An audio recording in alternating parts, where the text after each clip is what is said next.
Très très bien. C'est bon? Ouais. Tov. Bien fait. C'est dommage parce que quand tu étais dédoublé, il y avait un participant en plus, Benjamin. Avance. C'est encourageant. Alors, donc on a vu la première Mishnah, Moshe Kibel Torah Misina, Yom Sarah Yeshua, Yeshua les Skenim. Skenim les Nevi'im. C'est qui ces Skenim? De qui on parle? Ah, c'est la question que m'a posée ma femme. Ouais, c'est une question de jeune. Vas-y. C'est qui Je ces sais pas, j'ai Skenim? pas su lui répondre. Les- Mes amis, c'est qui les Skenim? De qui on parle? L'Assemblée? Écoute. Ah non, Non, c'est après. éliminé. Ah, c'est après, oui. Éliminé. Je sais pas.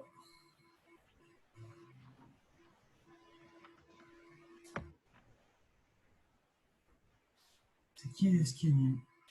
Non, on l'a vu ça quand on était jeune. Skinny.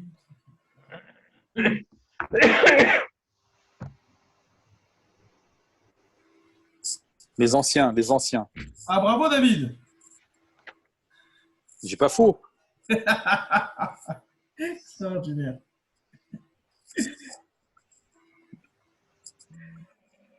Aïe, aïe, aïe. Ouais. Quoi, personne ne sait, mec? Moi, je vous fais du Maharal, du truc, Zarma. Et c'est passé quoi le chat? Je suis Skinny. malade, hein. Grave, des skinny, c'est quoi des skinny? C'est passé quoi le chat de la Mishnah? Ah.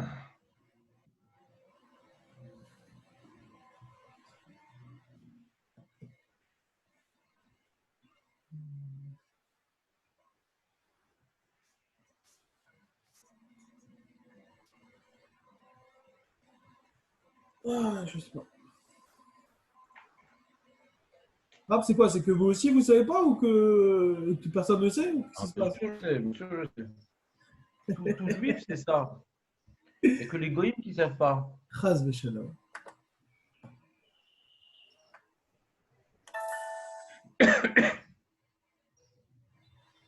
Alors, nous, Mais personne ne sait personne, pas. personne, ils se déconnectent, les mecs, ou pas? Je sais pas, ils sont pas trop connectés.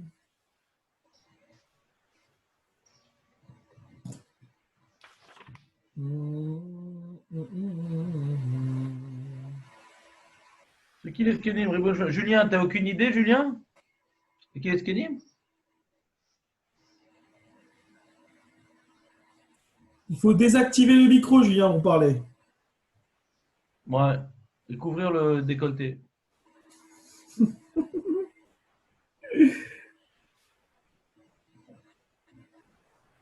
Peut-être ceux qui sont marqués dans la Torah, quand ils voulaient réunir de chaque tribu, ils prenaient des sages les plus érudits de chaque tribu, ceux de confiance, quoi. C'est ceux-là qui Et c'est qui les Nevi'im? les Lévites, c'est les Lévites, quoi. C'est qu'il y en a pas. Non, mais Après, marqué Moshe Kibel Torah Misinaï, Sarah les Yeshua, ou Yeshua les Skenim, ou Skenim les Nevi'im, ou Nevi'im mais Sarwa l'Anshek Neset Agdola. Cette arichout là, la Mishnah qui donc s'allonge, ouais, pour expliquer différentes étapes. Elle vient maintenant faire allusion à quelle période particulière? ah, quelle période. Bah oui, parce qu'on arrive à Anshek Neset Agdola, on a commencé avec Moshe Rabbeinu. C'est du pchat là. Ouais, ouais.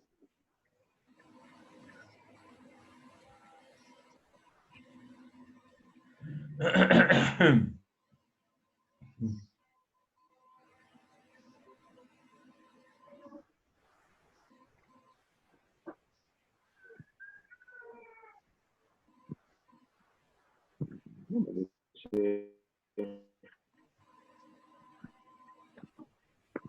chelou, quoi. Non. Hmm.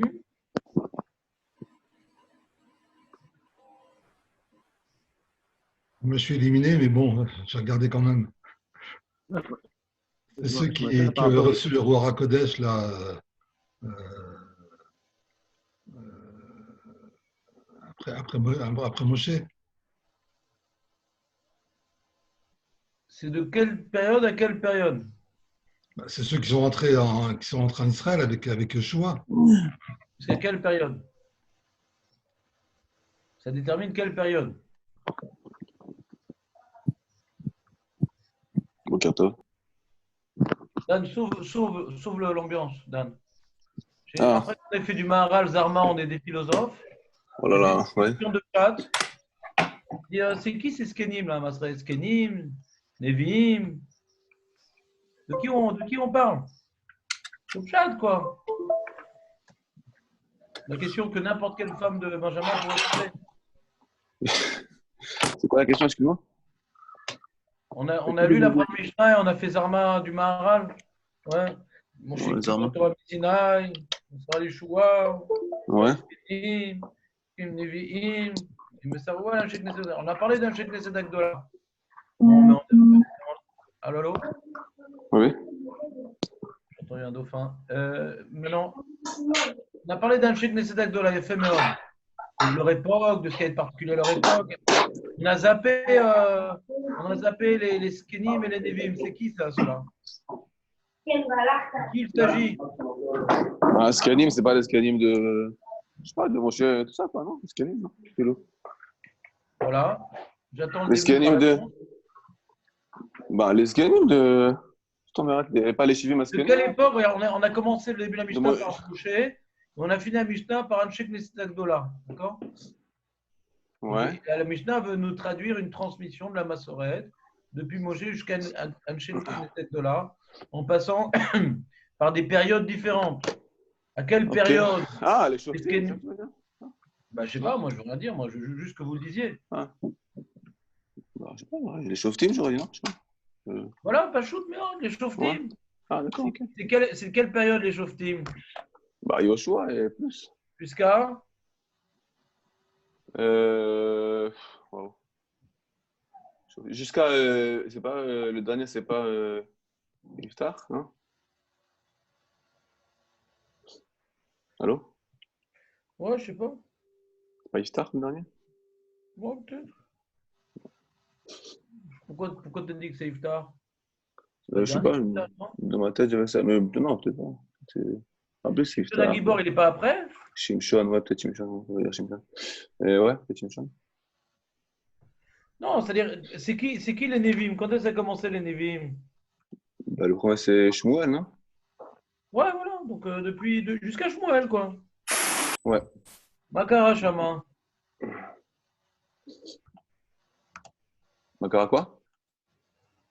Ah, pourquoi d'après les Nevim, tu vois? Et je vois ici le Don Yitzhak Abarbanel. Hmm.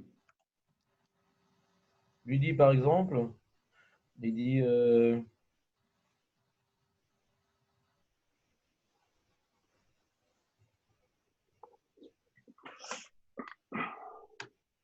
c'est Shmuel, lui dit.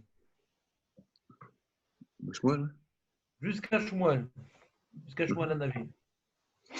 C'est un peu la charnière Shmuel Hanavi entre les Skenim et les Nevim. C'est Navi, quoi. Ouais. עד שהזקנים האחרונים מנו את שמואל וידמה שהיו עמו מבני הנביאים. Il dit כנראה avec Shmuel il y avait d'autres Nevi'im. C'est pour ça qu'il y a marqué Veskenim les Nevi'im. Elle demande à Bravanel quelle était la particularité de cette période-là des Nevi'im. C'est aussi le début de la Malchut. Bah oui. Qui ne voulait pas, ou qui voulait pas. Il fallait pas un roi en vérité. Bon, ça c'est un détail, mais Ouais. c'est le début de la Malchut. Ouais. Ah oui, il demande. Lama lo masrou askenim kabbalat Torah la melachim. Pourquoi ils ont transmis au Nevim plus qu'au roi? Il demande le Abravanel.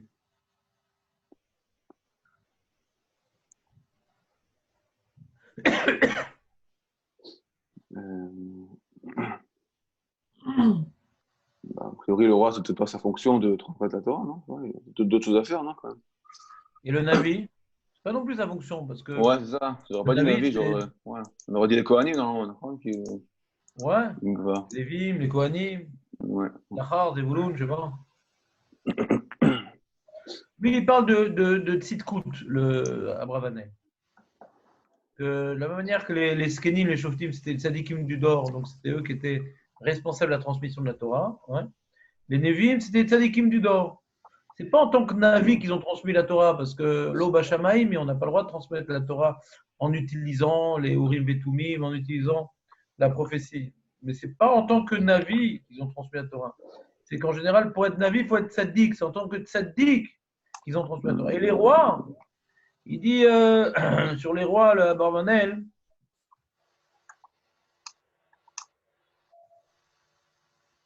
il dit regarde par la différence entre les Shoftim et les Melachim. L'autre tiré chez Mikol Shofté Israël, dans tous les Shoftim d'Israël, Lo nimtsa echad mehem oved avodah zara. Velo racha, parce que, a priori, si la Torah elle a été transmise par les Shoftim, c'est ça sa question. Les Shoftim, c'était les Manigim du Dor, ouais. Donc, il aurait été logique que la suite de la Massorette, ce soit les Melachim. Melachim, c'est ceux qui ont pris la suite des Shoftim, ouais. Okay. Vous suivez ou pas? On reprend. Après Moshe Rabbeinu, il y a eu la période, c'est un livre dans le Nard d'ailleurs qui s'appelle Shoftim. Ouais. Et de génération en génération, il y avait un homme qui menait les guerres pour le peuple, qui les dirigeait, qui leur faisait des torahot, qui était une sorte de petit roi, de roi telé, un roi telé, qui n'avait pas de, qui mettait pas au monde une dynastie. Son enfant n'était pas forcément roi, mais pour les besoins de l'heure, il était mis au pouvoir pour réunir le peuple, mener les guerres et faire le teshuva. Donc c'est un petit roi. D'accord? C'est un petit roi. Et quand maintenant la situation dramatique avait été réparée, alors il revenait à ses activités et le peuple s'auto-gérait. Jusqu'à ce que la tombée dans la Vodazara et la nécessité de Shoftim était trop fréquente. Il dit maintenant, ça suffit, il faut maintenant un pouvoir plus stable. Il faut une transmission, ouais, comment dirais-je, de l'autorité royale, qu'elle soit ininterrompue, alors que la période des Shoftim, elle était interrompue. Quand maintenant la situation se dégradait, puis Tom, il y avait un autre Shofet qui devait réapparaître, mais il y avait comment on appelle, une vacance du pouvoir, des périodes où le pouvoir n'était pas représenté par une autorité humaine. Ce qui a incité les gens à se laisser aller parce qu'ils n'avaient pas sur la tête un Shofet. Et des périodes sans Shoftim. Mais ils avaient un peu le statut d'un roi, mais un roi avec un pouvoir vacant. Et donc, logiquement, puisque c'était les Shoftim qui avaient, les Skenim, donc les Shoftim, qui avaient eux été responsables de la transmission de la Torah en tant que dirigeants de la génération, on aurait pu s'attendre que les dirigeants qui ont suivi les Shoftim, donc les Skenim, c'était les Melachim. Eux, c'est l'équivalent des Shoftim, historiquement parlant. C'est une autre forme de pouvoir. C'est un pouvoir dynastique. Ouais. Alors, on aurait pu s'attendre que ce soit eux qui poursuivent le même travail que leurs prédécesseurs, les Shoftim. C'est pour ça qu'il pose la question.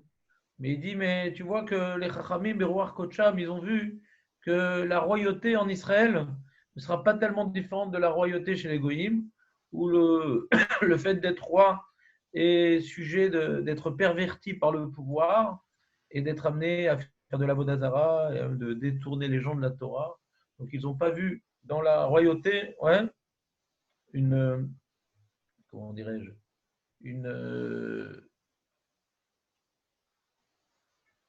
un pouvoir, un organe politique, un organe du peuple adapté à la transmission de la Torah. Au contraire.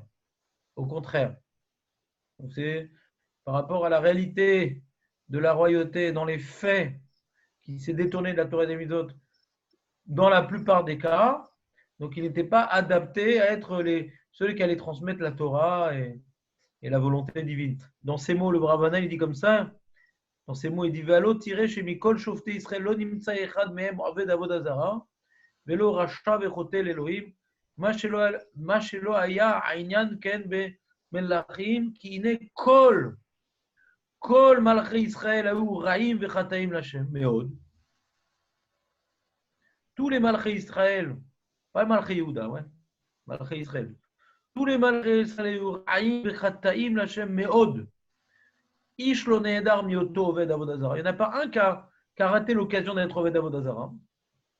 אמנם ממלכי יהודה רובם נכשלו. Et même מלכי יהודה le rov, pas tous. מלכי ישראל, ils étaient tous רשעים. מלכי יהודה, ils étaient רוב, נכשלו בעוון עבודה זרה, בגילוי עריות ושפיכות דמים. רוב. T'entends ou pas? דבר כתבתי במרכבת המשנה, et je vous ai déjà écrit dans mon livre qui s'appelle מרכבת המשנה, אשר לי בפירוש פרשת המלך. Sur la parashat המלך, il a fait un pirouche qui s'appelle מרכבת המשנה, שלא ציווה כברוך הוא לישראל למלוך עליהם מלך, כברוך il n'a pas voulu nous ordonner explicitement que nous mettions à notre tête un roi, mais il a permis, mais il n'a pas ordonné. כי זה היה מפעל היצר הרע. La monarchie, c'est un des artifices du יצר הרע. אבל ציווה שכאשר הם מעצמם יבחרו להמליך מלך בתוכם, כיתר העמים שלא יהיה איש נוחי, mais s'ils veulent un roi, alors il y a des halakhot à respecter, mais je ne leur ordonne pas qu'il y ait un roi, parce que ça va mal tourner. Une question. Subsidiaire. Si la Torah est transmise par la Nevi'im, et que d'après ce que tu dis, c'était pas un lechatchila, quoi. C'est pas comme ça que ça aurait dû être. Non, c'est pas ça que je dis. Non, ok. Je n'ai pas dit que c'est pas les ratria. C'est-à-dire que... La dernière fois, tu as expliqué que les Nevi'im, c'est pas eux les Chachamim, c'est pas... Ouais. Je lui ai dit. C'est-à-dire que pour pouvoir... Je vais reprendre. Je n'ai pas dit que c'est pas les ratria, c'est-à-dire... Pas que maintenant, la dernière fois aussi, on a parlé de ça. Non, on a une question technique. Ouais. La suite des shoftim, c'est les melachim. Donc techniquement, on aurait imaginé, voilà, ceux qui ont pris la place des shoftim, qui étaient les dirigeants de la génération, c'était les rois. Donc après, ça devrait être par symétrie intellectuelle, d'accord? Ouais. Point. Premier élément. Deuxième élément, c'est que, ça c'est la question. La réponse, elle est que pour pouvoir transmettre la Torah aux générations suivantes, ouais, il faut être un tzaddik. Et les rois, malheureusement, ils n'étaient pas tzaddikim. Donc les chachamim, ils ont vu, les skenim, ils ont vu que la royauté, il dit qu'en Iran, en étudiant la paracha de Melech, on voit que c'est un bédiavad, le roi, ouais, que... Mais pourquoi les rois n'étaient pas tzadikim, Raph? Pas le sujet. Et donc, comme les rois n'étaient pas tzadikim, donc les chachamim, ils ont vu que ça n'allait pas être eux qui allaient transmettre correctement la Kabbalah Torah. Au contraire, ils risqueraient de la déformer. Maintenant, et pourquoi les Nevi'im plus que d'autres? Ouais. Parce que le Kohanim, par exemple, aussi, on avait dit. Parce que les Nevi'im, pour pouvoir bénéficier de la névoie, il faut être Acham, il faut être Anna, hein? Il faut avoir beaucoup de qualités éthiques pour bénéficier de la névoie. Donc, c'est une manière de dire que les tzadikim du Dor, ils ont transmis la Torah. Les Kohanim, c'est stable. Son père était Kohen, son grand-père était Kohen. Mais ce n'est pas un tzadik par définition. C'est encore une dynastie sacerdotale, ouais. Alors que les Nevi'im, par définition, ce n'est pas une caste de gens qui appartiennent à une région particulière, qui appartiennent à une famille particulière. Ils ont été choisis par Dieu, quoi. Parce qu'ils ont la névoie. Et pour être Navi, il faut avoir des qualités morales. C'est pas clair? C'est super clair, c'est juste par rapport à avant, ce qu'on disait toujours que. C'est pas chose d'avoir compris, mais bon. Quand on disait que le Chacham, c'était. Non, c'est très clair, mais pour être roi, il faut aussi des qualités morales. J'ai pas entendu ce que tu as dit. Pour être... Non, j'ai dit qu'on a toujours. Souvent, on a comparé les Tamil Chacham au Navi, quoi. Même il y a le dernier cours, on parlait de ça, que ceux qui transmettent la Torah, c'est les Chachamim, c'est pas les Nevi'im, quoi. A priori. Mais C'était qui bon, les Chachamim de l'époque? bah, moi je crois que c'était les Kohanim. Non, non. On voit que la mitzvah d'aller au temple, c'est quand déjà?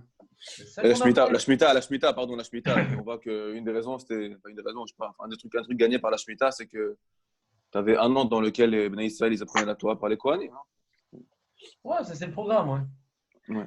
Ça aurait dû être comme ça, ouais. Tu sais que, par exemple, les Tzdukim, ouais, la Mhm. majorité des Tzdukim, c'était des Kohanim. Hein. Ok.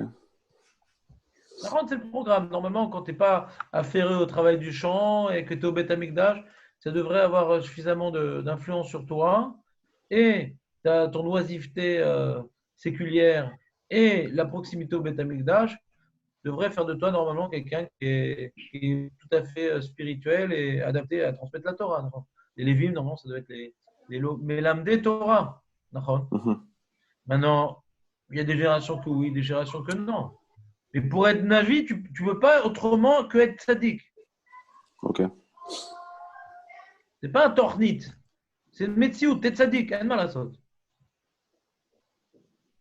Mhm. Moi, je suis étonné quand même qu'un roi ne soit pas tzaddik, Rav. Je comprends pas du tout. Bah, étudie le Nar, tu verras. C'est pas le sujet de la Mishnah, c'est. Ouvda, c'est comme ça, ils ne sont pas tzaddik. Pourquoi étudier le Nar?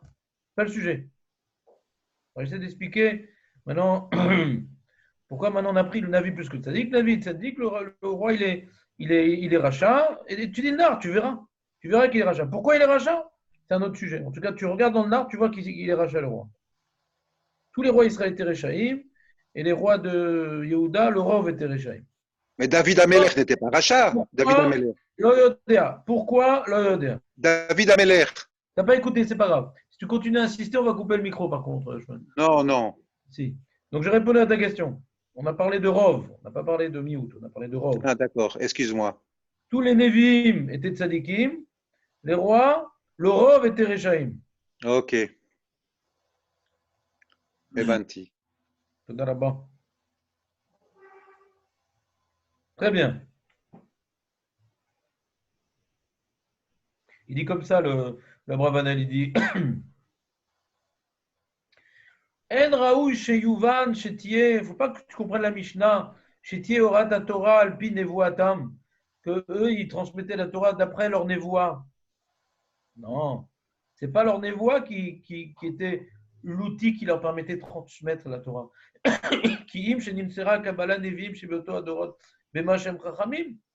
Non, ils ont reçu la Torah par la Chokhmah, par l'étude de la Torah, pas par la névoie, par les générations précédentes.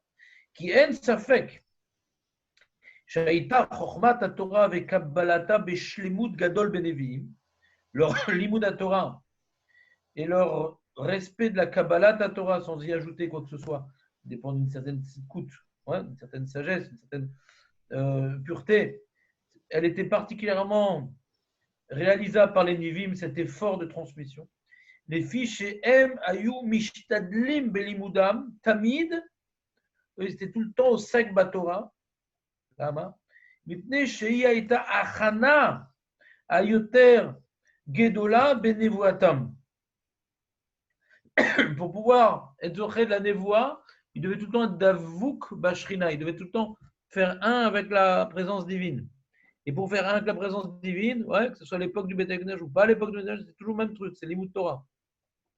Que le Beth Amikdash ou pas, c'est l'imout Torah. Un Kohen qui n'est pas l'omet Torah ou l'odavouk bashrina. C'est un acteur. Il est déguisé en quelqu'un qui est Davouk Beshra. L'eau Davouk, qui moulolomet Torah. Et comme le Navi, pour pouvoir accéder à l'Ennevoa, il a besoin d'étudier la Torah, donc il est particulièrement adapté pour recevoir la Torah de la génération précédente et la transmettre, parce qu'il est tout le temps en train d'étudier la Torah avant de recevoir sa Nevoa. C'est son activité essentielle. Vous avez compris ou pas? Yes. Ya. C'est en flamand.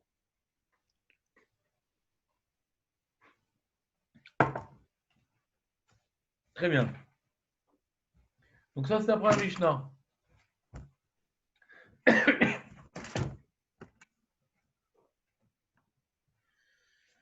Pour finir la première Mishnah, le Maharal, lui, on revient au Maharal après avoir étudié le Pshat. Hmm. Tu peux enlever ton micro, s'il te plaît, Samuel? Non, non. Bon, Benjamin, enlève le micro. Merci. Donc, on est. Donc, le Maharal, il propose un certain nombre d'explications. C'est quoi les trois choses?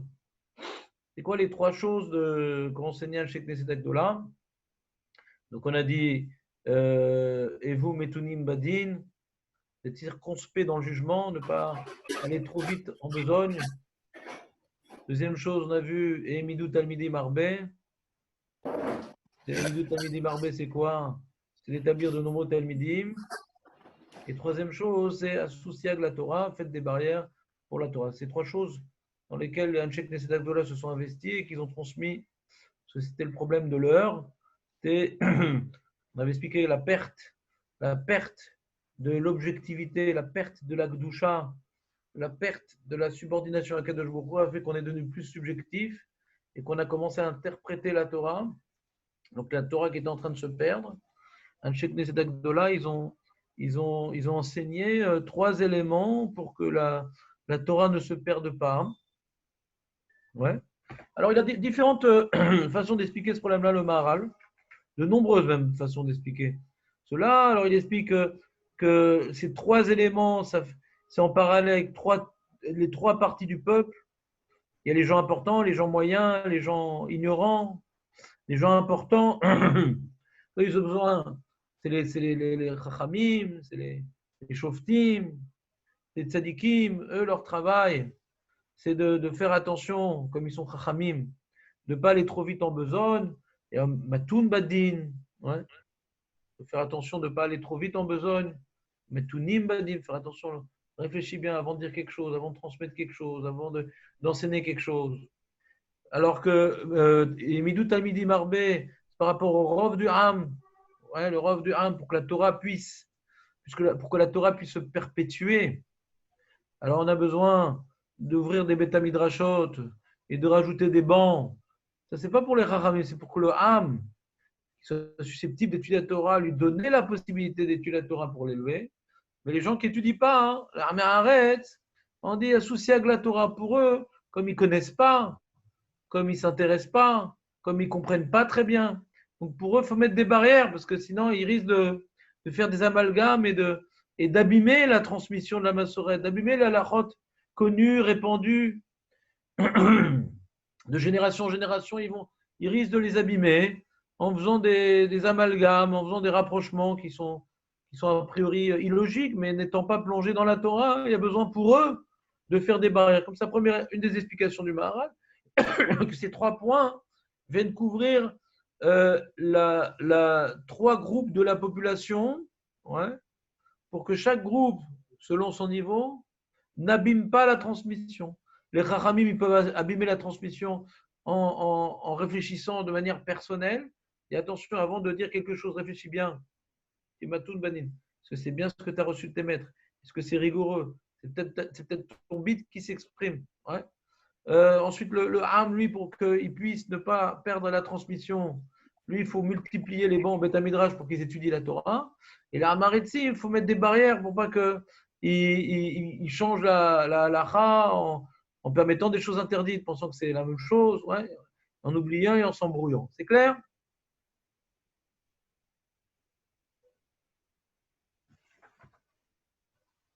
C'est clair? C'est clair. Yes. Deuxième explication, enfin, je dis, il a fait beaucoup d'explications, je ne sais pas, vous ne pouvez pas tout vous les faire, mais une des explications qui était, que je ne vais pas dire qu'elle est plus intéressante que les autres, mais que j'ai peut-être mieux compris que les autres. Lui dit, dans la Chokhma, il y a trois choses. Il y a Chokhma, Bina, Veda'at. Dans la Chokhma, il y a trois choses. Il y a Chokhma, Bina, Veda'at. Bon, c'est connu, ces trois termes-là. Il y a une grande littérature juive. Qu'est-ce que chaque chose vient faire allusion? Qu'est-ce que c'est la Chokhma? Qu'est-ce que c'est la Bina? Qu'est-ce que c'est le Dat? Le Maharal propose une certaine explication de ces trois termes-là. Et à partir de cette explication, il veut mettre en parallèle Chokhmah, Bina, Vedaat par rapport aux 3 éléments de la Mishnah que Anshe Knesset ont transmis. On dit c'est quoi la Chokhmah? La Chokhmah, c'est la Zvara. La Chokhmah, c'est, voilà, on t'amène maintenant devant toi, comment dirais-je, je sais pas, on te demande, tiens, pourquoi il faut apporter le Corban de Pessah? Alors tu vas réfléchir, la Zvara, ah ouais, a priori c'est la Vodazara. Tu vas donner des explications aux choses. Ouais, c'est des Zvarot personnelles. Souvent la Zvara, elle est dans les Mishpatim. Ouais. Comme maintenant, il y a une loi d'argent, lui, il a réclamé, lui, il n'a pas donné. Lui. Ah, tiens, qu'est-ce que la Zvara, elle dit pour départager entre 2 personnes? C'est souvent la Zvara par rapport au Mishpatim, par rapport aux lois d'argent, aux lois de conflit entre 2 personnes, sans faire appel à des choukim, à des mitzvot de la Torah, pour départager des conflits entre 2 personnes qui sont en litige. On a besoin de la Zvara. La Zvara. Il dit ça, c'est la Chokhmah. La Chokhmah, c'est quelqu'un qui a de la Chokhmah, lui, il dit c'est la Zvara. Comme ça, lui, il l'explique ici. Chokhmah, c'est la Zvara. Comment il dit ça? Je vais vous faire un partage d'écran pour être un peu plus dynamique.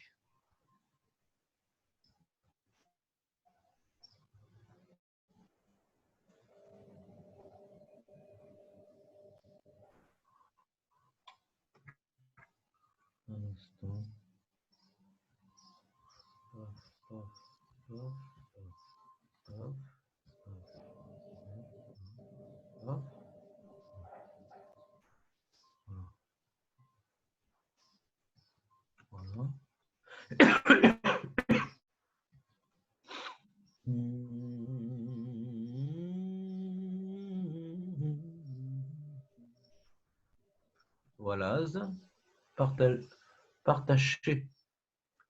Partager.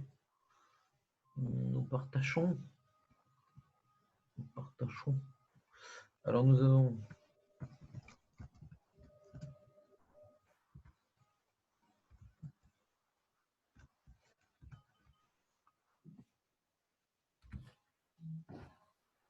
on a vu ce premier truc là, ouais. On a dit Vodelu Shoshat Ve'am Keneged Gimel Kitod Ne Adam, Katechad Enam Gdolin, Katasheni Tavid Echarim, Klishit Shar Bnei Adam. Gdolim, c'est les Shoftim. Bon, j'ai fait notre halouka un petit peu. Ensuite, il dit Vodelu Shoshat Varim Kulam Em Bishvil Chisaron Asechem. Chez Trilador, le Dor il a commencé à diminuer de sa sagesse. Et la sagesse, elle est en 3 parties. La Chokhmah, la Bina et le Da'at, qui sont mentionnés tout le temps dans les psukim. Et lorsqu'ils ont vu la diminution de la génération dans leur sagesse, ils sont venus acheter les Sedada et ils ont institué ces 3 choses-là. C'est-à-dire des manques qu'il y a dans la Chokhmah, et des manques qu'il y a dans la Bina, et des manques qu'il y a dans le Da'at. C'est-à-dire qu'ils sont venus réparer des carences de Chokhmah, des carences de Bina, des carences de Da'at. Comme il est écrit que ces 3 choses-là vont ensemble, Chokhmah, Bina, Da'at, rapporte un passouk dans Shemot, et malé auto bechokhmah, bedvuna ou beda'at. Bechokhmah, bedvuna ou beda'at, nous dit le passouk. Votre type dans Mishlei, Hashem bechokhmah yesad haaretz, konen shamayim bedvuna ou beda'at, tehomot. Donc on voit ici dans le passouk de Mishlei, Chokhmah, Vuna, Da'at. Vetimtza, Bnei Adam shem toim bechokhmah. Les gens qui se trompent dans leur chokhmah, c'est quoi? C'est Zvarata Mefech Zvara Amitit. Ils ont une Zvara tordue. Quelqu'un qui n'est pas Chacham. Ouais. Dans le langage commun, je comprends bien ce qu'il dit. C'est-à-dire, quelqu'un, tu vois, il me dit quelque chose, il a beaucoup de connaissances en Gemara, beaucoup de. Je dis, ah bah, l'oulo Chacham. L'oulo Kazecham. C'est la Shonara. Je me le dis à moi-même, je ne dis pas à un autre. L'oulo Chacham, c'est-à-dire. Les svarot qui dit elles ne sont pas fines, c'est-à-dire il y a beaucoup de connaissances et il manque de finesse dans ces svarot. Quand on lui demande d'expliquer, il ne sait pas expliquer, il ne comprend pas bien. Il ne comprend pas bien. Il manque de svara. ויש בני אדם, אף כי יש להם זvara ישרה ונכונה. Il y a des gens, ils ont une bonne zvara, ils sont droits. Ils ne disent pas de bêtises. Quand ils parlent, ils ouvrent la bouche, c'est carré, c'est logique, la question elle est logique. Ils ont יש להם זvara ישרה ונכונה, une zvara droite et juste. כאשר הם באים להבין דבר מתוך דבר על ידי פלפול, יש להם חיסרון. Maintenant, ce n'est pas une question maintenant de comprendre ce qu'on leur dit. Ça, ils comprennent bien. Ils ne restent pas à côté de la plaque. Ils ont bien compris ce qu'on leur a dit, il n'y a pas de problème. Mais il dit voilà, maintenant je t'ai dit ça. D'après toi, dans ce cas-là, c'est quoi le din? Ah, alors là, il faut utiliser les connaissances pour quelque chose qu'on n'a pas encore vu. Alors là, il y a des gens qui ont plus de facilité à retenir et à comprendre ce qu'on leur a dit, c'est des chachamim. Mais ils ne peuvent pas tellement utiliser ces connaissances pour voir les implications sur d'autres choses. Ça, c'est la bina, la dvuna. Varishon ikra chokhma shu zvarat alev. Donc, le premier niveau, c'est chokhma chez zvarat alev, comment on comprend les choses. Vacheni ou apilpul, venikra bina, chez motzi davar, mitor davar, elle est des pilpul. Il peut déduire des choses, qu'il n'a jamais vues et qu'il n'a jamais connues. Ce qu'on voit beaucoup avec les Talmidei Chachamim, tu vas voir un rave et tu vas parler, je ne sais pas, d'Internet, de trucs, il n'y connaît rien. Mais il va demander un peu les différents éléments pour comprendre c'est quoi cet objet-là. En fonction de ça, il va déduire. De ce que je connais là-bas de l'agma, on peut dire comme ça. Donc, ça veut dire ça. C'est de la bina, yeshua, bina. C'est bien déduire. Et ici, le Maharal explique que Da'at, c'est quoi? C'est l'ignorant. Mishechaser Chochma, c'est qu'il comprend les choses tordues. Mishechaser Bina, il n'arrive pas à déduire pour déduire d'autres choses. Mishechaser Da'at, c'est le bourg, il ne connaît rien. Enlo, comme on dirait, Enlo Yedia. Chochma, ce n'est pas la Yedia, il dit le Maharal ici. Chochma, c'est la logique. Da'at, c'est la Yedia. Vous avez compris les trois niveaux, Chochma, Bina, Vedat? Donc là, c'est le pire. Donc là, c'est le pire, en fait. C'est Ignorant, quoi. ça veut dire non, ok. Manien. Tu as l'habitude de Chokhma Bina Vadat, c'est Kilou Dat, Chokhma Bina. C'est ce que je te dis. Ce que j'ai introduit, c'est que le Maharal, ici, il explique d'une certaine manière Chokhma, Bina, Vedat. Ah, d'accord. Je ne sais pas comment il explique ailleurs, je n'ai pas fait ce travail-là. Mais Chokhma Bidadat, c'est Chabat? Je n'ai pas demandé qu'on le neutralise, notre ami. Bah non, enfin, je suis dans le sujet là. Rav, je peux le neutraliser, mais le problème, c'est que si j'enlève les micros à tout le monde, pour qu'à chaque fois quelqu'un se réactive son micro, il va devoir me demander l'autorisation. Donc, je ne peux pas le faire Oh là là. pour uniquement une seule personne. Ça va, je me tais. Moi, je me tais. Merci. Moi, je me très bien. Kenegedze Izir al Elou Gimel Varim. Donc, par rapport à ces trois choses, Chokhma Bina Vadat, Izir al Elou Gimel Varim, qui a din.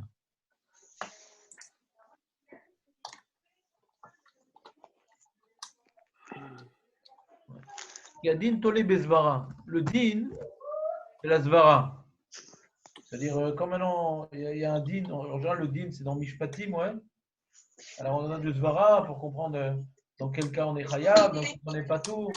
On enseigne la Zvara aux enfants en leur faisant Baba Kama, Baba Betsia, pour développer leur Zvara. Ils aient une façon droite de réfléchir à la vie. Quand il dit vous metunim badin, c'est fais attention quand tu vas trancher un din. C'est pas une xerat hakatuv, qui est un din mishpatim, Alors, et un certain recul, et une certaine réflexion, une certaine autocensure, une retenue de ne pas aller trop vite. Pourquoi? Pour pouvoir arriver à développer la chokhma.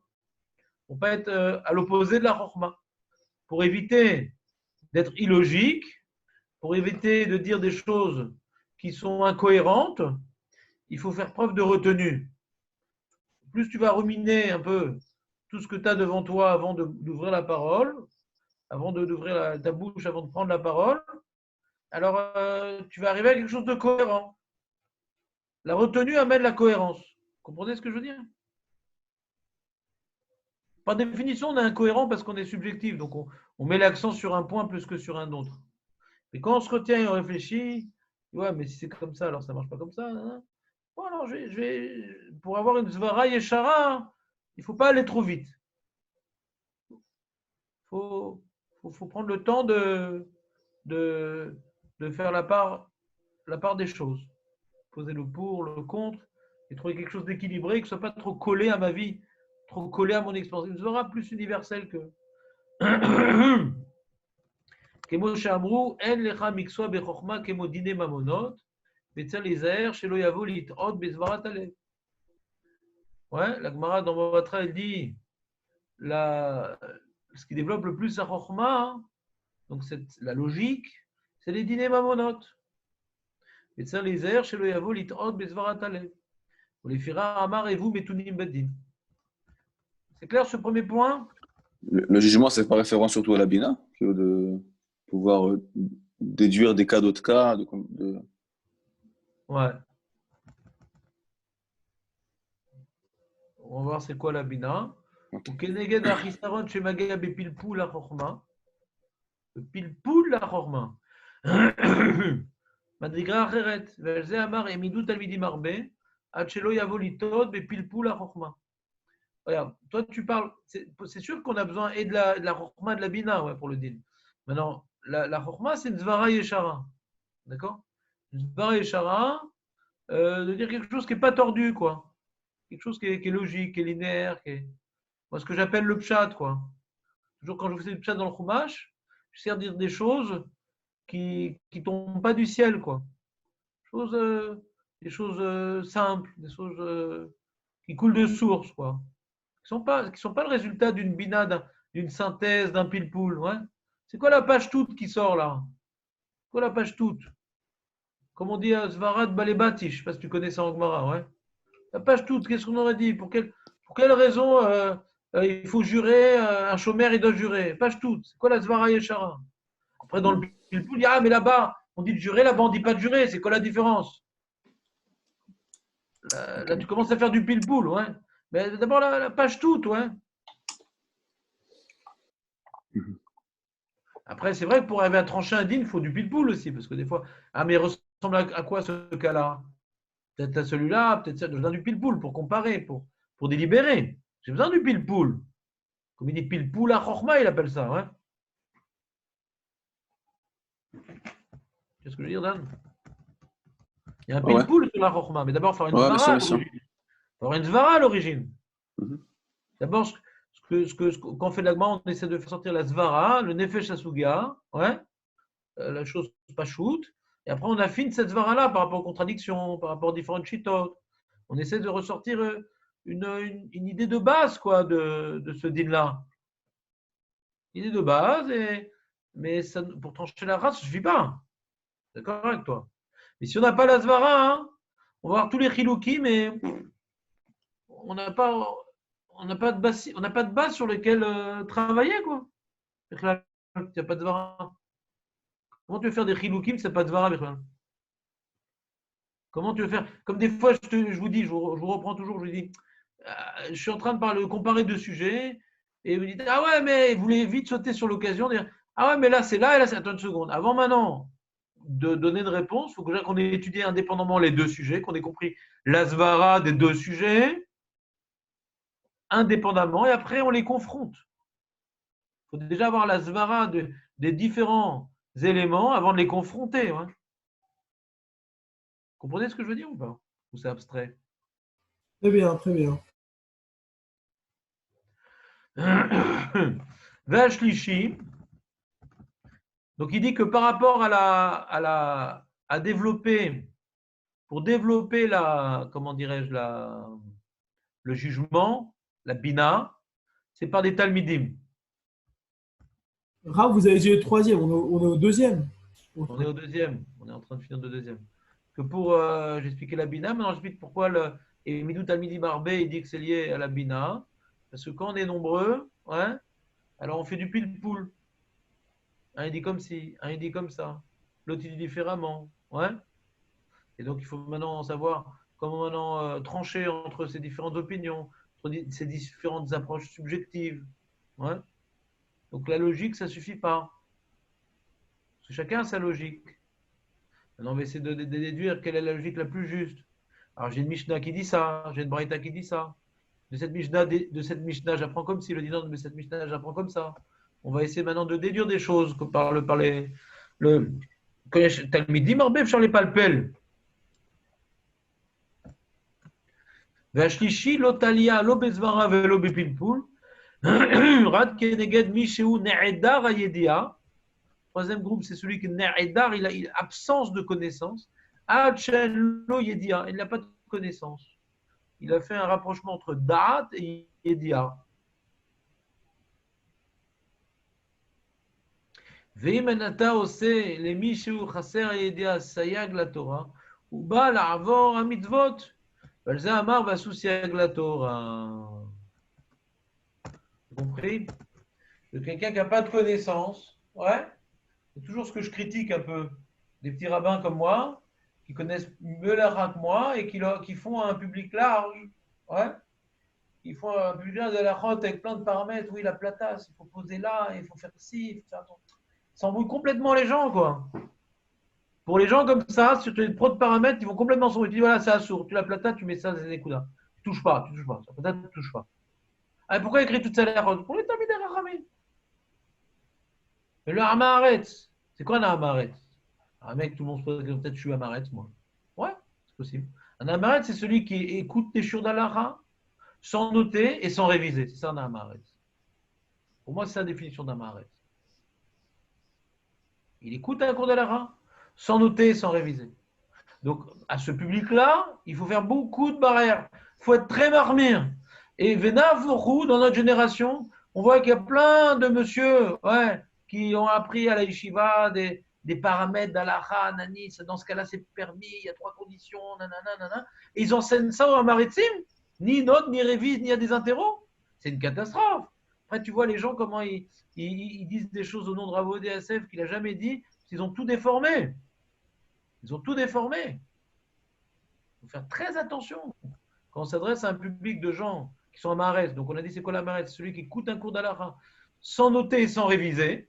Ça, c'est un Amaretz. Donc, il faut faire un siag, la Torah. Parce qu'il n'y a pas de connaissance. Comment il peut avoir des connaissances s'il ne note pas les cours d'Alaha et s'il ne révise pas? Il n'a pas de connaissance, il oublie. On peut se rappeler de tout. Moi, j'oublie, alors que j'enseigne le cours. Celui qui est passif, qui écoute le cours, il va moins oublier que moi. Ma putain. Moi, je sais que j'oublie de ce que j'enseigne. Quand on me pose une question d'Alaha, je suis tout le temps en train de vérifier, sans fin. Sans fin. Parce que je sais que j'oublie. J'oublie. Bien que je note et je révise, j'oublie. Alors quelqu'un qui ne note pas et qui ne révise pas, en avamina, qui ne déforme pas tout ce qu'il a appris, en avamina. Donc à lui, c'est à sous lui faire des coulottes, que des khumrot. Là, siag, des barrières, carré, un truc carré. Ou des fois, dans les avérotes, c'est des khumrot, mais dans les mitzvot, c'est aussi faire des coulottes dans les mitzvot. Il ne fait pas des khumrot et tu fais la mitzvah avec un tnaï pour gagner une chita. Non. Dans les mitzvot, faire des coulottes, la mitzvah basique, et dans les avérotes, faire des khumrot. Ouais, c'est à sourd, point barre. Dans les mitzvot, c'est des coulottes, par contre. Des fois, pour faire des khumrot dans les mitzvot, ça embrouille les gens. Là, tu vas faire ça, on a intention de faire ci, et tu retiens ça, ça les embrouille. Après, ils vont rater la mitzvah carrément. Donc, dans les mitzvot, tu fais des coulottes carrées, comme ça, une mitzvah carrée, sans khumrot, sans mitzvah tracidoute, voilà, tu fais la mitzvah, tu es content. Et dans la vérote, ouais, sans trouver les brèches, quand est-ce que c'est permis, dans ce cas-là, voilà, c'est tout à assourd, ça, tout à assourd. Vous comprenez ce que je dis ou pas? Non? Quoi, c'est violent comme message? Oui, bien sûr. C'est violent comme message? Grave, j'ai compris, mais comment on pourrait caractériser la troisième explication, ce que vous avez dit. Le premier, on a dit, c'est donc plus avoir la zvara et bien connaître les cas. Le deuxième, c'est pile poule avec la déduction. Et le troisième, comment on peut caractériser la connaissance? Il y a logique, déduction, connaissance. Facile. Non? Ouais, très bien. Et celui qui manque de connaissance, ouais, Il faut lui faire des barrières. Il risque de tout faire sauter, le mec. D'accord ou pas?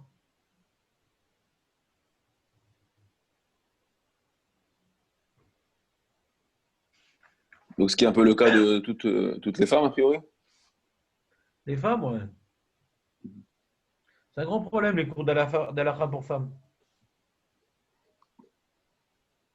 Faut vraiment être moumré, quoi. Faut être très fort en halakha pour faire un cours d'halakha aux femmes, pour savoir comment adapter l'halakha aux femmes. Leur faire d'un côté des coulottes pour pas les embrouiller, d'un autre côté de leur faire des khumrot pour pas les embrouiller. Un truc carré.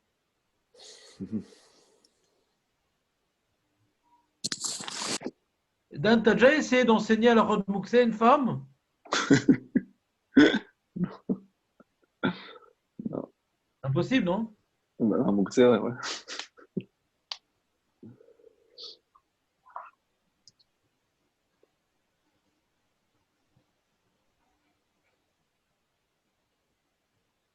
Et après, il finit ses propos, le Maharal, en disant que pourquoi c'est un Sheikh Knesset Agdola?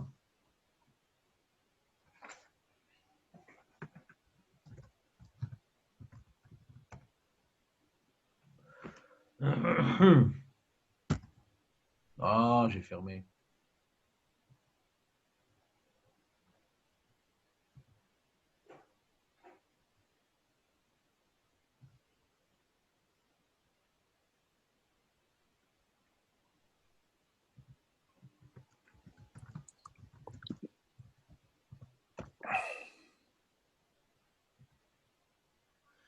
לפיכך אנשי כנסת הגדולה הם אמרו ג' דברים,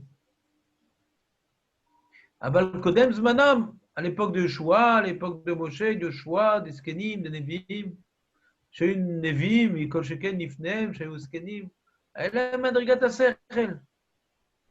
כאילו היה להם השכל הנבדל מן החומר לגמרי. שכל הנבדל מן החומר לגמרי, qui est une expression assez fréquente dans le Maharal, que le sechel, ouais, l'intelligence à Nivdal, elle était déconnectée de leur matérialité complètement. Ce que j'appelais ouais, l'objectivité. Vous vous rappelez ce qu'on a parlé de l'objectivité?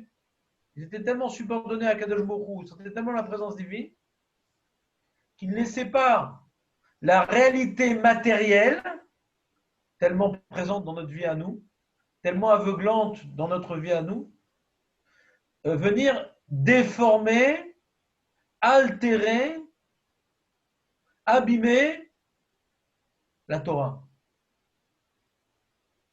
Ce qu'on appelle la subjectivité. Mon expérience personnelle, mes traumatismes, alors je vais adapter la Torah à mes problèmes. Ça, c'est la subjectivité. Mais avant le Sheikh Knesset Agdola, l'homme n'avait pas ce problème-là. Donc il n'y a pas besoin d'enseigner ces trois choses-là. L'homme ou les Nevi'im eux-mêmes?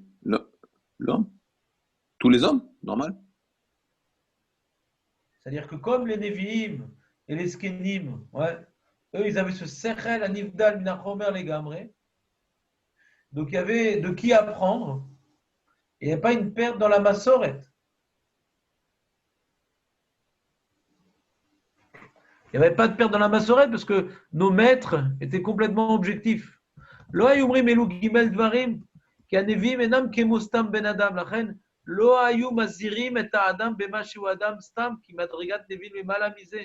אבל שני כנסת הגדולה, גם שלהם מדרגה עליונה, כיוון שלהם מדרגת הנבואה, לא היה מדרגה שלהם יוצאת מכלל שאר אדם, וסטי déjà des hommes, אנשי כנסת הגדולה. Et des hommes, on a dit, c'est quoi le Adam? Le Adam, il est influencé par le Olam. L'homme, il est influencé par le Olam. Il n'est pas au-dessus du monde, il est dans le monde. Ils étaient dans le monde.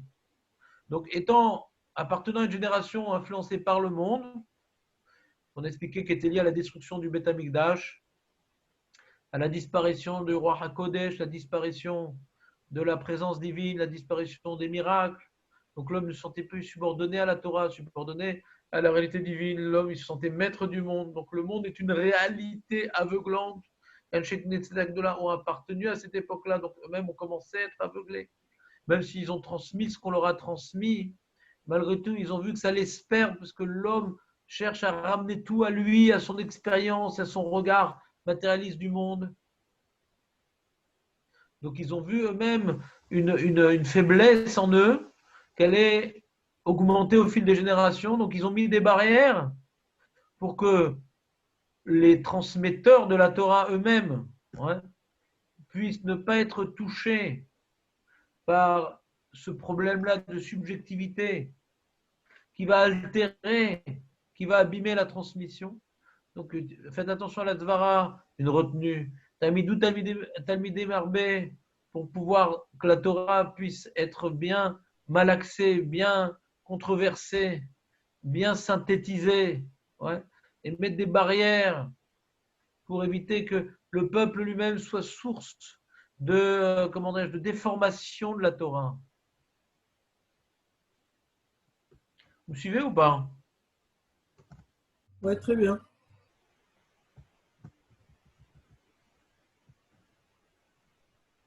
Et Aval, tu vois.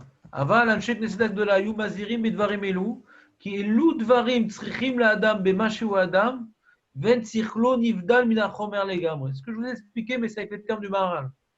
Que l'homme, par définition, il est proche de lui-même. Son sechel, il est dans son bide. Et donc, le sechel, il est complètement noyé dans ses problèmes bidoformes. Ouais. Donc, face à ça, il faut mettre des barrières. Parce que le sechel, il est plus pur. Il est entaché de subjectivité humaine. C'est clair ou pas? C'est quoi un exemple qu'on peut se donner comme barrière? Je vous écoute. Donnez-moi un exemple de barrière.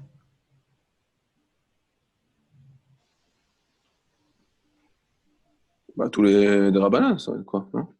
Non, il veut un exemple, notre ami. Je sais pas, on va pas acheter Shabbat de peur d'écrire. Quoi? Shabbat, on peut pas acheter de peur d'écrire. Ouais. Non. Ouais, par exemple. Ouais. Ou bien ne cuis pas du poulet, Voilà. ne cuis pas du poulet avec du lait. Alors, le mec, il dit, mais c'est débile. Bah, c'est écrit dans la Torah, Gedi. Gedi, c'est pas du poulet, c'est de la viande, c'est pas de la volaille. Ah bah, elle lo yedia, Bichlal. Il connaît rien, le mec. Qu'est-ce qu'il apprend, lui? Il apprend ce qu'on faisait à la maison, mais il connaît rien. Et à la maison, il a vu quelque chose qui semblait être de la viande qu'on ne prend pas avec le lait.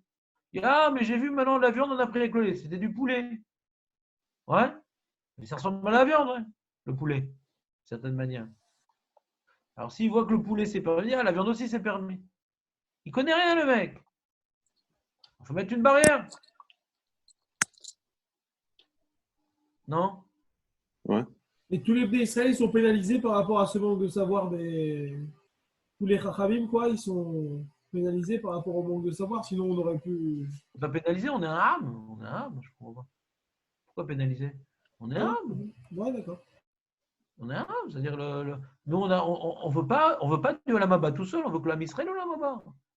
C'est une notion qu'on a développée et surdéveloppée. On est un âme entier. Donc, s'il y a une partie du âme, ouais, c'est comme on dit à Rosh Hashanah, ouais, à Shabbat, on ne sonne pas du chauffard. Parce qu'il y a 2-3 abrutis, ouais, qui vont amener du chauffard pour voir devant le rabbin, voir s'ils ont bien sonné. On va pénaliser tout le monde de ne pas faire la tkiyat chauffard, ouais, qui est une mitzvah d'oraïta et qui amène la miséricorde et qui va faire qu'on va une bonne année, un bon jugement, quoi, parce qu'il y a 2-3 abrutis qui vont porter le chauffard. D'accord. Ah, c'est quoi? On nous pénalise. Personne n'est ça, infaillible. ça montre la gravité qu'un juif transgresse, quoi. On est tous dans le même bateau, quoi. Et Comme personne n'est l'histoire infaillible. Comment? Personne n'est infaillible. Même ceux qui pensent qu'ils ne vont pas transgresser, ils peuvent se retrouver dans des circonstances où ils vont le faire. Ouais, ça, Benjamin, il a du mal à y croire. Il a du mal à y croire qu'il va s'oublier, il va montrer, il voit un rabbin, il va sortir avec le chauffard dans la rue, Shabbat. Il a du mal à y croire. Je comprends ce que vous dites, Maître Baruch, c'est possible. Mais lui qui a du mal à y croire, j'ai donné notre explication. Vous comprenez ce que je veux dire? C'est-à-dire que même si toi, tu penses, à tort ou à raison, ouais, que jamais ça t'arriverait, mais que maintenant il y a un juif qui transgresse Shabbat, le Mashiach ne peut pas venir. C'est un arme, quoi. C'est pas chacun pour soi et le premier arrivé l'a gagné. En prépa HEC, c'était comme ça. C'était un concours que tout le monde crève avec que moi je réussisse. Le Israël, c'est pas une prépa HEC. Hein. Il faut que tout le monde il ait l'examen. Tout le monde. C'est la mitzvah de Torah. Tout le monde doit être sadique. Alors, des fois, je ne suis pas amené à être suffisamment à un niveau élevé pour être source de réprimande pour mes frères, parce que moi-même, je suis nul. Donc, qu'est-ce que je vais commencer à me la jouer aux autres? Mais en tout cas, l'enjeu de sentir de ce qu'on appelle responsabilité collective, c'est un des fondements du judaïsme. Comme on a expliqué dans Bamidbar, comme on a expliqué dans Shemot, que toute la réalité divine dans le monde ne peut être, comment dire, représentée par un homme, ça ne peut pas être représenté par un homme. Mais il faut besoin de 12 tribus qui ont des fonctions bien précises, avec des familles qui sont des nuances dans ces fonctions bien précises. Et quand tu vois la perfection de toutes ces familles, dans toutes ces tribus, etc., ça vient faire ressortir une mosaïque de perfection qui est un pâle reflet, mais quand même un reflet de la perfection divine. Donc on a besoin de tout le monde, quoi. Donc pas dire, ah, on va faire une Torah pour les Tamid Rahim et les maritimes qui crèvent. Chas Shalom. On a besoin de tout le monde, ça âme. Sous la transmission de la Torah. Si on s'en fout des Tamid Rahim, ça devient une secte, quoi. Tu vois bien que tous les grands Tamid Rahim qui ont vécu dans leur yeshiva, etc., ils ont œuvré nuit et jour pour que la Torah puisse se transmettre dans toutes les parties de la population, quoi. Les pythagoriciens, ils ont créé une secte comme ça. C'est des mecs très intelligents, les pythagoriciens. Ouais. Et ils ont tout traduit, toute la réalité mondiale, toute la réalité visuelle, ils l'ont traduit en mathématiques. La musique, ils l'ont traduit en mathématiques. La cosmogonie, ils l'ont traduit en mathématiques. La relation à Dieu en mathématiques. Donc, ils ont fait toutes des recherches extraordinaires. C'est vraiment des gens très, très intelligents. Mais ils avaient comme principe qu'on n'accepte personne dans notre secte. Et nos secrets, on les dévoile à personne. C'est pas ça le judaïsme. Il y en a de Zikou Yarabim. Zikou Yarabim. On va s'interdire de faire des choses. Pourquoi? Pour que le Ham puisse entièrement respecter la Torah. Parce qu'on a un seul chelek avec le Ham. Comme on dit et tout, qu'une synagogue, il n'y a pas de Rechaïm, la tefila n'est pas reçue. C'est comme dans les ktorettes, qu'il y a un des encens qui sent mauvais. Et cette mauvaise odeur associée au bouquet de bonnes odeurs, ça fait un contraste et ça rajoute de la bonne odeur. Le Ham Israël, qui entièrement, ça rajoute de la bonne odeur à Kadosh Baruch Hu. Parce que sentir responsable des gens qui ne nous ressemblent pas, essayer de leur trouver leur place alors qu'on n'a pas du tout les mêmes affinités. C'est très important tout ça, très important. On n'est pas pénalisé, on est responsable. Pénalisé, c'est si on les voit comme étant un fardeau et à cause d'eux. Mais je suis pénalisé parce que j'ai un panari au pouce. Ah, je vais couper le pouce. Mais non, on va soigner ton pouce. Pourquoi tu coupes le pouce? T'es malade ou quoi? Un peuple sans la Hamaritsim, c'est pas un peuple, c'est une secte.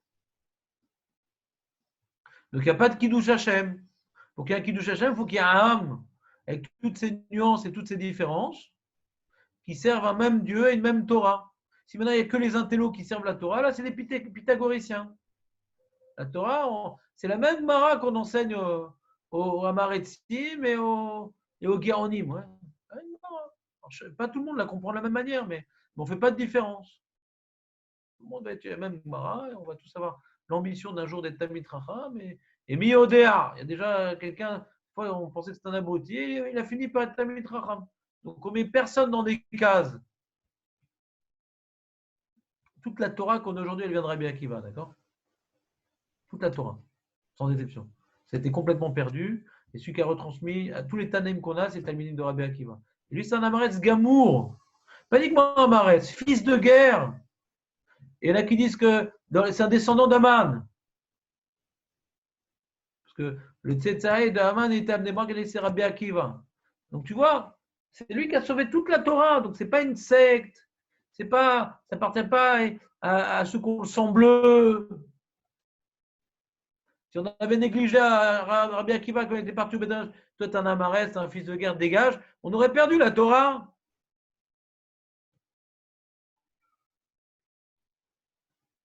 Tu as compris Benjamin ou pas? Que Dieu te pardonne. J'écoute, Rav, j'écoute.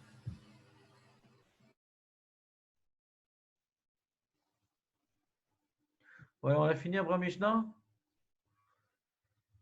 Ah. Bon, il a fait encore d'autres explications, tout ça. Voilà, magnifique. Il est quelle heure? On a encore un peu de temps. Oui, on commence la Mishnah bête. Elle est très dure, la Mishnah bête. Hein. Ah, j'ai presque passé toute la nuit dessus. Elle est très dure. On va commencer gentiment. D'accord? Vous êtes prêts? Vous êtes prêts? On est prêt. On est prêts. Très prêt. Shimon HaTzadik. Vous connaissez ce Shimon HaTzadik? Alors, il y a Mishe Harek Knesset Agdola. Benjamin, c'est quoi? C'est comme Mishe Harek Knesset Agdola, c'est quoi ça? Le pshat, le pshat. Ça veut dire celui qui est expliqué, qui est éclairé, je sais pas. Ouais. Ceux qui ne connaissent pas la réponse, j'aimerais la connaître. Ceux qui ne connaissent pas, ça m'intéresse. Faire la Les lire? derniers. Hein? Les derniers. Le dernier. Un des derniers, quoi. Quoi, celui qui est arrivé à 9h15? Non. Celui qui, celui qui était un des plus récents venus, là. Le dernier des Mohicans, quoi. C'est ça, voilà. C'est-à-dire que de tout Sheikh Knesset Agdola, qui a duré plusieurs générations, qui a commencé à l'époque de Mordechai, ouais, qui a continué, donc qui a commencé en Chutz La'aretz, qui a continué en Eretz Israël avec Ezra et Nehemia, et Shimon HaTzadik, ouais. Alors c'est quoi la date? Shimon HaTzadik, c'est la date d'Alexandre le Grand. Je ne me rappelle plus la date d'Alexandre le Grand. Par rapport à la. Je n'ai pas fait ce travail historique. Donc ça fait combien de temps depuis Purim? Je ne sais pas, c'est intéressant de savoir. Combien de temps s'est écoulé depuis Purim, depuis le début d'un Sheikh Knesset Agdola, jusqu'à Shimon HaTzadik? Il y a quelqu'un qui a un outil médiatique pour faire ce calcul? Combien de temps s'est écoulé? Shimon HaTzadik, c'est quelle époque?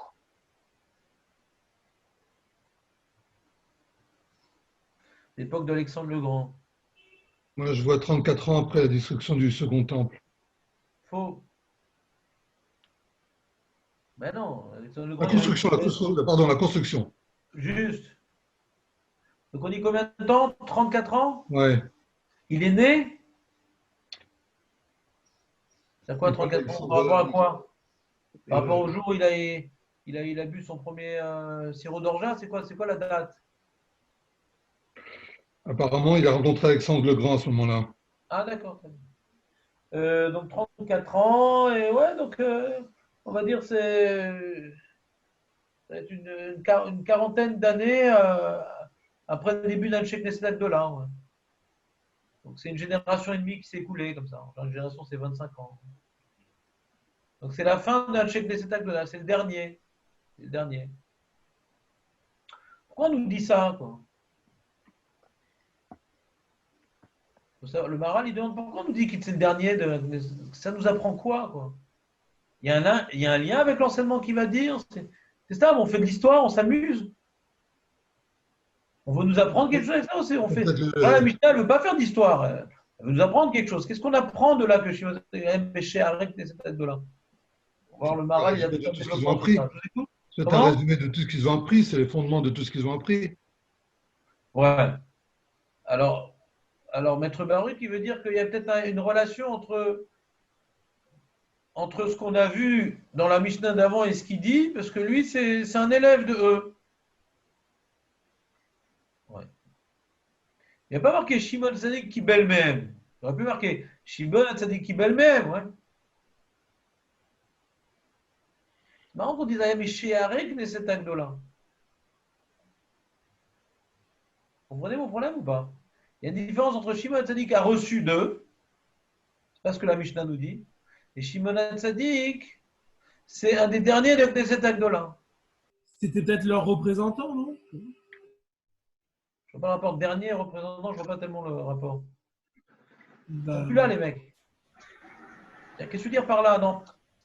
C'est-à-dire, admettons que représentant soit le mot exact. Qu'est-ce que tu veux nous enseigner? Tu veux jeter une idée ou tu veux dire quelque chose de précis? Peut-être que, Tu veux dire quelque chose de précis? peut-être que tout ce qu'ils ont appris à Check les avec Abdullah, il a été matérialisé avec Shimon Hatzadik, qu'il a après redéveloppé sur ces trois choses-là.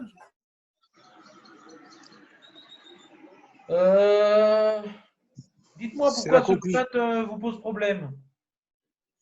C'est la conclusion de ce qu'il a appris. Vous n'êtes pas avec moi. Là. Qu'est-ce qu'il a dit Qu'est-ce qu'il a dit? C'est quoi? Je n'ai pas compris ce qu'il a dit. Je ne sais pas, il a dit que c'est le résumé de tout ce qu'ils ont dit. C'est comme ça. Résumé. Conclusion. Non, c'est la conclusion de ce qu'il a donné. Il voulait donner toute la Torah par ces trois mots-là, par ces trois. Non, tu n'es pas avec nous, Shlomo. On est en train d'essayer d'étudier les mots. Shimon Hatzadik, Aya, Mishéarek, Knesset Agdola. Quel rapport avec Knesset Agdola? Pourquoi on ne dit pas Kibel, mais M? Avec nous. On l'a dit avant. Le Kibel,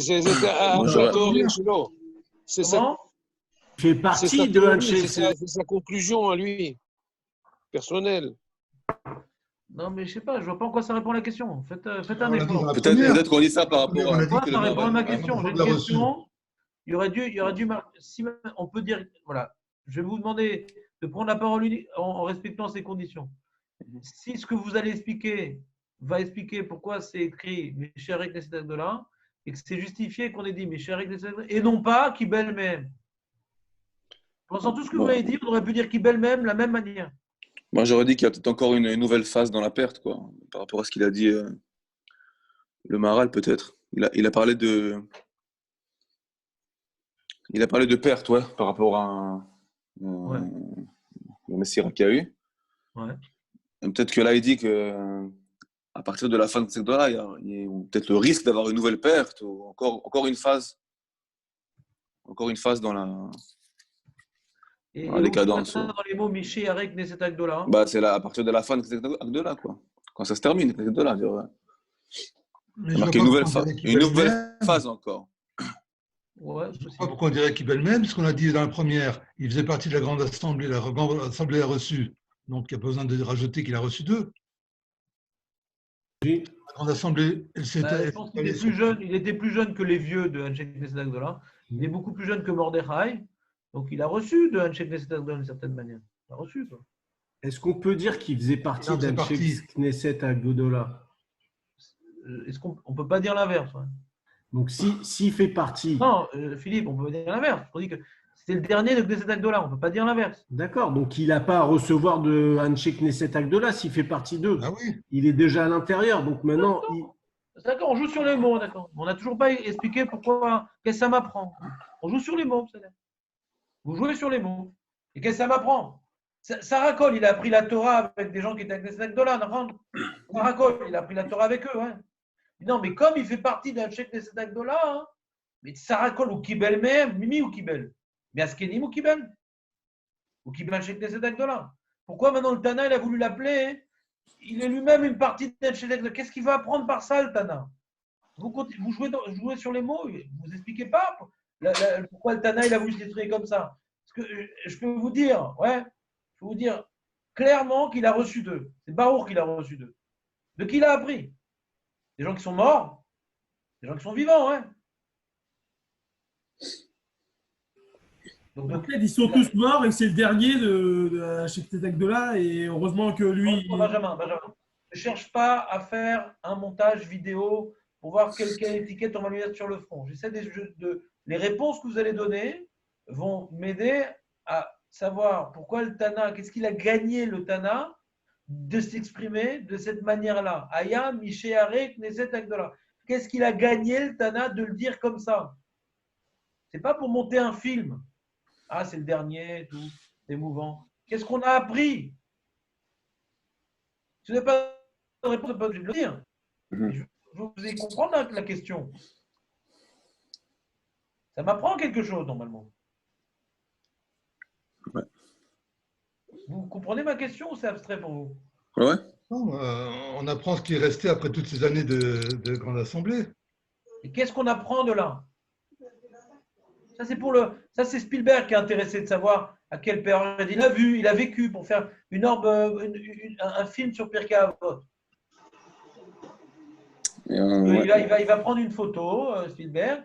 On va choisir tout petit, au milieu d'un chèque des de là. Et puis après, la photo, elle est au début noir et blanc. Après, une photo en couleur. On le voit vieux lui-même, tout seul sur la photo, avec les vents.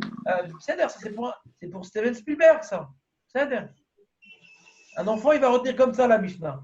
Il va avoir une photo où il est tout petit, il n'a pas de barbe, avec tout le monde de la grande assemblée, Mordechai, Ezra. Et à la fin, il est vieux, il est tout seul, le pauvre. Il a fait, qu'est-ce qu'on apprend de là?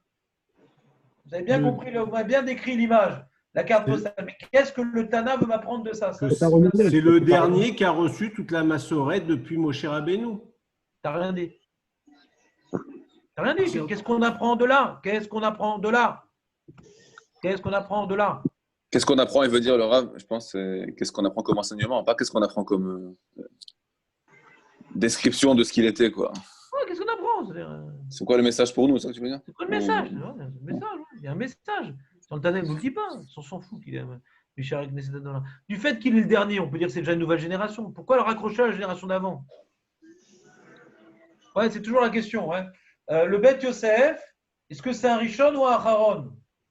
Le Beth Yosef, le Rav Yosef Karo, c'est la première génération des Aharonim. Peut-être c'est le dernier des Rishonim. Tu vois ou pas le problème? Shimon Tzaddik, c'est la génération d'après, c'est tout. Comme c'est le dernier, c'est la génération d'après. Pourquoi le raccoler à une Sheikh Knesset en disant que c'est le dernier? Alors le Beth Yosef, j'ai une réponse. Le Beth Yosef, lui, comme il a pris comme méthode de ne plus faire Tribushim, mais de compiler ce qui a été écrit, donc la méthode qu'il a pris a fait en sorte que ce n'est pas un Rishon. Il n'étudie pas comme un Rishon. Il étudie comme un Aharon, qu'il est là pour expliquer ce qui est écrit, il n'est pas pour donner une nouvelle explication. C'est pour ça que ce n'est pas un Rishon. Bien qu'au niveau maintenant de la tranche historique à laquelle il appartenait, il aurait pu être le dernier des Rishonim. Mais comme il a développé un nouveau type de limoud, donc c'est le premier des Aharonim. Vous comprenez ce que je veux dire? Shimon Tzaddik, on dit c'est le dernier d'un Sheikh Knesset Agdola. Peut-être c'est le premier des Tanaïm. C'est après un Sheikh Knesset, c'est les Tanaïm, ouais. Peut-être c'est le premier des Tanaïm. Qu'est-ce qu'on m'apprend en me raccrochant Shimon Tzaddik à un Sheikh Knesset Agdola? C'est ça la question que j'aimerais vous amener à méditer. Peut-être que c'était un tzaddik par rapport à toutes les Sheikh Knesset Agdola et parmi eux, c'était lui le seul, je ne sais pas, qui était tzaddik. C'est grave de dire ça, je crois. Non, je pense que le peut-être était tout à fait justifié au début de la phrase, Benjamin. Bon, je te remercie.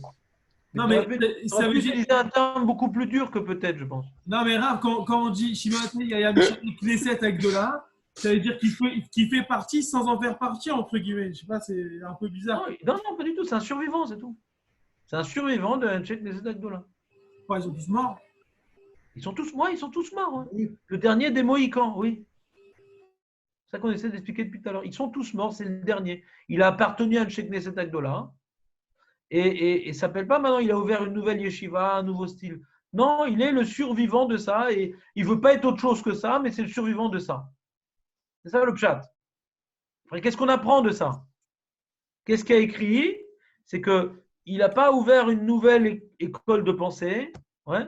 Il est resté un Anshek Knesset Agdola, mais c'était le dernier. Le dernier. Mais ce n'est pas maintenant le premier d'un nouveau groupe. Non. Il est resté accroché au passé. Peut-être par rapport à l'enseignement qu'il dit, quoi. Ah, Chazak.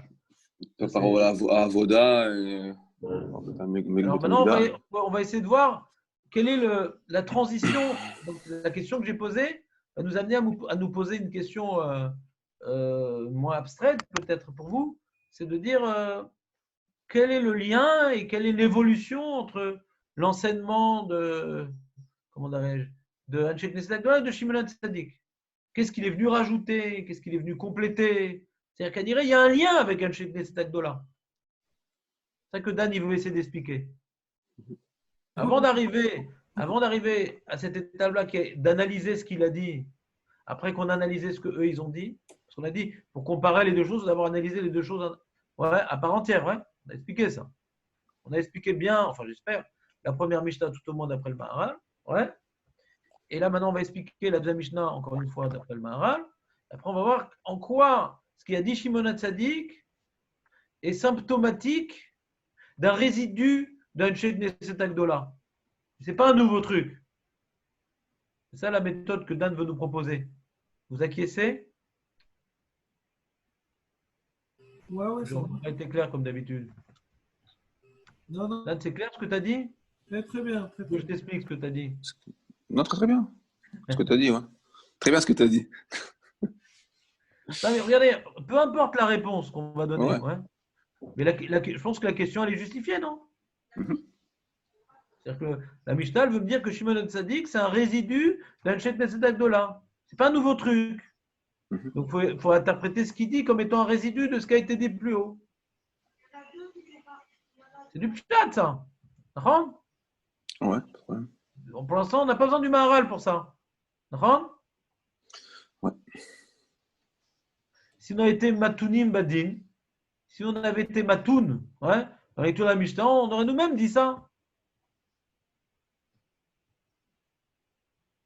À moins qu'on ait une profession de metteur en scène cinématographique. Directement, on saute sur l'image que ça va donner. Ça s'appelle une déformation professionnelle. Donc, qu'est-ce qu'enseignait Shimon HaTzadik? Ouais, ou Aya Omer. Al Shelosha Devarim Ha'olam Omed. Il n'est pas marqué Al Shelosha Devarim Ha'adam Omed. Al Shelosha Devarim Ha'olam Omed. Ha'olam Omed. Sur trois choses, le monde y tient. À la Torah, à l'Avoda, le Gnut Chasadim. À la Torah, donc sur la Torah, a priori le Limoud, la Torah. Ouais. À l'Avoda, Avoda, ça peut être les korbanot, ça peut être la tfila. C'est d'occuper notre fonction de serviteur de Dieu. On se sent soumis, subordonné à Kadosh Baruch Hu, dépendant d'Akadosh Baruch Hu. Val Gnut Chasadim, c'est les relations humaines orientées vers le don et non pas vers l'effort de prendre vers soi, l'effort d'utiliser, c'est l'effort de donner. D'accord? C'est vrai qu'ils ont dit trois choses aussi à Sheikh Knesset Agdola. A priori, on ne voit pas de rapport, a priori. On ne voit pas tellement de rapport entre ce que eux ils ont dit et ce que lui il a dit, Shimon HaTzadik. D'accord?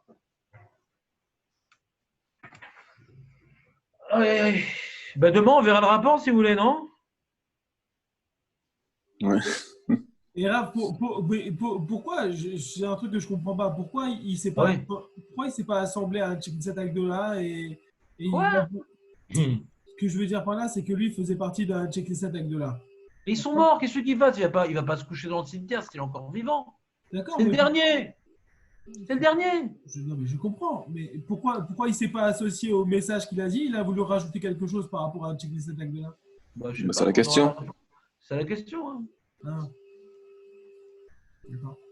Faisant partie d'un Sheikh Knesset Agdola, il aurait dû répéter ce que lui-même disait toute sa vie. Pourquoi, quand il est devenu tout seul, pourquoi, quand il est devenu un individu isolé, il a changé de message? Quand il appartenait au groupe, il avait un message, le message du groupe. Quand il est devenu un individu isolé, il a dit un autre message. En tant que klal, il avait un message. En tant que prat, il avait un autre message. Tu vois le plan d'Anne ou pas? Ouais. Le klal et le prat. C'était quoi la conclusion du klal?